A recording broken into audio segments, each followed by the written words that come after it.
Now we have a problem. It's burning. Oh no. Dear Journal, it feels like this van life adventure is ending before it even starts. Last time we talked, I had finally made it to Utah and explored my first Utah Canyon. I hiked to see Delicate Arch and I left so stoked to see more of Utah and continue this first big trip in the van that I've been working so hard to build out into my own little tiny home. Dang, I had such big plans for this van trip. How can you go from being on such a high, like hiking your first arch in the Utah canyons, to such a curveball so quickly? Now, where did we leave off? I was just driving up this, it's not really steep either, driving up this road. And my car is in drive, and then it started acting like it was in neutral. And then it said shift to neutral.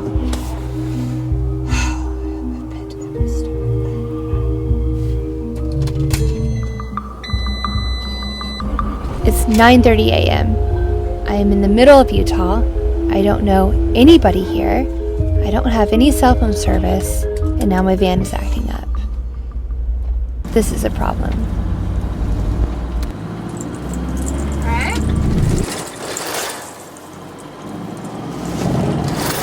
I think it's okay. Why did it do that? Oh, I feel so nauseous right now. Okay. Take the tank. Stay in here, baby. What is this? No, no, no. No, no, no.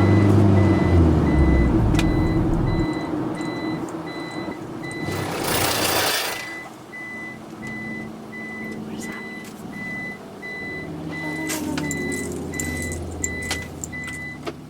After just a hair of driving normally, my car revved up, acted like it was struggling, and started flashing the words shift to neutral, and then it acted as if it were in neutral. Unresponsive. I don't have any service. I don't even know where I am. There is one person I am connected with. Never met in person, but thanks to social media, I linked up with another adventurer a while back, and we were going to meet up on this van trip. I decided to try one more time to get this van to start and drive to the top of the hill. If I could just get a little bit of service, I could call my friend, call for help, and call a tow. I'm somewhere between Arches National Park and now I'm heading to Richfield to meet... What is happening? Transmission? No. Hear that? It revved up and died, and this time in big red letters, my car was flashing the word transmission. The light's not on right now, but it flashed the light transmission in all red. And I am feeling worried. Put my hazards on, I guess. I don't know what to do.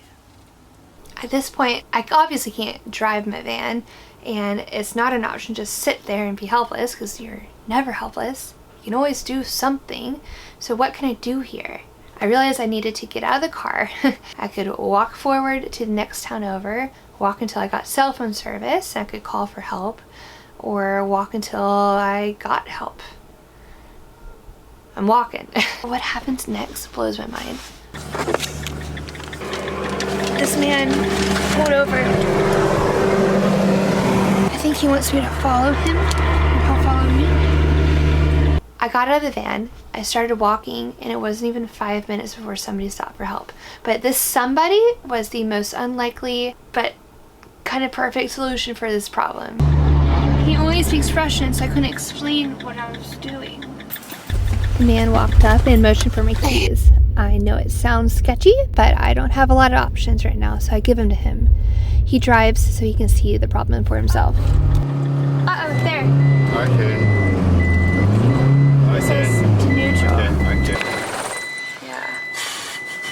He hardly speaks any English. I hate to reiterate, but we don't have phone service to use a translating app. So he did this and said, my car, your car. And I realized what he was talking about. This man was going to let me drive one of the cars he was towing, and he was going to tow my van.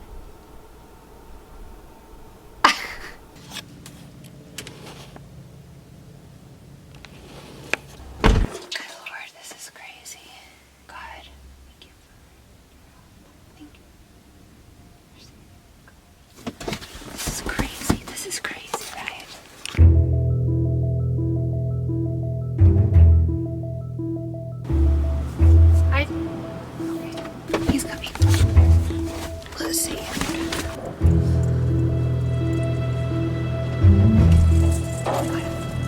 It's burning. It's smoking. Oh. It's great that my van's loaded, but it struggled to get up there, and the smell of smoke was so overpowering. His car has been offloaded, and I'm about to drive following his truck. After a while of driving, we get some service, and the tow truck guy pulls over, and I pull over, and he comes into the car so we can try to communicate with the translation app. And my whole goal is to ask him if he can take me to this address where I have a friend. If I can get to that address, everything will be okay. It got a little uncomfortable. I called my friend, and he has a car shop in Richfield. Далеко это? Is it far? I think it's an hour. Я думаю, что это час. So where are you going on your own? Will you take me here? Ma'am. It's hard for me to watch this video because at this point, if I was watching another girl in my position right now, I'd be like, dang girl, like that is so sketchy. You could have gotten yourself in a lot of trouble. That seems so dangerous. Don't think that I didn't know these things. This is the whole reason I had my camera filming, and I didn't let him know I was filming. I was trusting my intuition. Yes, it was uncomfortable, but I just felt like everything was going to work out. And I was hanging on to this hope that it was going to work out because I was in a predicament, and I really did need the help. Your map? Oh, I'm fine. Thank you. I'm fine. No? No. No? Do you have your map? Your nav? I able to film. Bon friend, yes? I friend able to film. The guy definitely kept changing the subject from my van and towing, and started trying to touch my hair and tell me how beautiful I am, and then he started asking me if I'm married, if I have a boyfriend. I've texted my mother and my sister, just let them have my ongoing location. I've texted pictures that I have of this guy, his car, the tow truck. Texted my friend Ben. He knows if he doesn't hear from me in a while, like he has my ongoing location too. So I'm taking these precautionary measures, but it got a little creepy. I'm pretty smart, and I had to play my cards smart but carefully. My thought process was, if something were to happen, there would be trace of these events. I hate that I had to think like that, but you do. It's a delicate situation. I don't know. I'm just trying to be real with y'all. Yes, things got weird for a moment, so I had to become very firm and very short with my responses. It's making it clear I have one goal. I got to get my van to this address. Or if he didn't want to go any further, I would offload my van here and we can part ways. To my relief, the man backed off with the advances and also continued the drive with me. We went 40 more minutes and got to my friend Ben's house, and everything ended up working out. So of course this video has become more than just my van breaking down, but showing the series of events afterwards.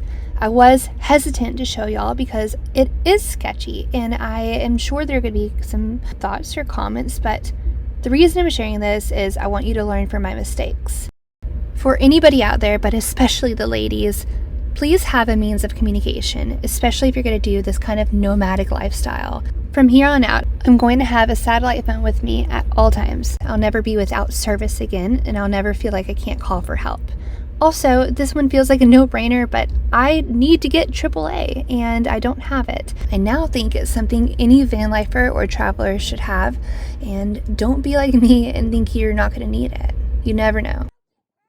So this is where I'm at with the van. I have a broken van and I'm somewhere in Utah and I'm getting it to a shop so I can get some answers. In the meantime, I'm gonna keep moving. So stay tuned for next week's video. I'm kind of stoked to show you guys what played out after this.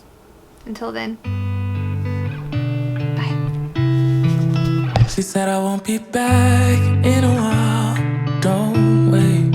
Already packed her bags, called the cab, made space. And she said I won't answer if you call me when you're lonely. I guess I let her go. Never mind, it's too late.